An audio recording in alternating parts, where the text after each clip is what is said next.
তো বন্ধুরা, dream holiday পার্কে আদর্শ গ্রামটাই বেশি সুন্দর। তো আমরা আদর্শ গ্রাম যাওয়ার জন্য স্পিড বোটে উঠছি। তো স্পিড বোটে না উঠলে ঘুরে দেখা যায় না, ঘুরে দেখে মজা পাওয়া যায় না। এর জন্য আমি সবার আগে আছি যাতে ভিডিও টিডিও করা যায়, যার জন্য আমি সবার আগে গিয়ে বসছি। আর আমার পিছনে সব আমার ফ্রেন্ড সার্কেলরা, কলিগ। তো ড্রিম হলিডে পার্কের মেইনই হচ্ছে গিয়ে আদর্শ গ্রাম। আদর্শ গ্রামটা সবাই ঘোরার জন্য আর কি ড্রিম হলিডেতে যায়। আর স্পিড বোটে না উঠলে আদর্শ গ্রাম ঘুরে মজা পাওয়া যায় না। তো আমাদের তো হচ্ছে প্যাকেজ নিয়ে আসছিল, যার কারণে আমাদের কোনো টিকিট লাগে নাই। আমরা যে কোনোটাই আমরা উঠতে পারি, আমাদের আগের থেকেই দিয়ে দিছিল যেহেতু আমরা প্যাকেজ নিয়েছিলাম। তো এখন এই যে আমরা চলে এসেছি এখন আদর্শ গ্রামে। তো আদর্শ গ্রামের যে ভিডিওটা, এটা হচ্ছে গ্রামের মতোই, মানে আগের দিনের মতো। তো এটা খুবই বাস্তবের মতো, যে ভিডিওগুলো দেখলেই বুঝতে পারবেন।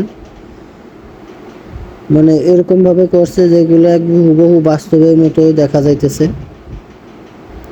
পুতুল টুতুল যেগুলো আছে সবগুলোই নড়তেছে, মানে এরকম ভাবে করতেছে। আর বিশেষ করে এই ভিতরে যে একটা ঝর্ণা আছে সামনে, এই ঝর্ণাটা দিনের বেলায় অনেক সুন্দর লাগে। তো এখন একটু প্রায় বিকেল টাইম হয়ে গেছে, তো সন্ধ্যা সন্ধ্যা ঘিরে আসছে, যার কারণে এখন এতটা বোঝা যাচ্ছে না। আর এখানে এই নদীতে, নদী না মানে তারপরে নদীর মতোই, এখানে প্রচুর পরিমাণে হচ্ছে গিয়ে স্রোত।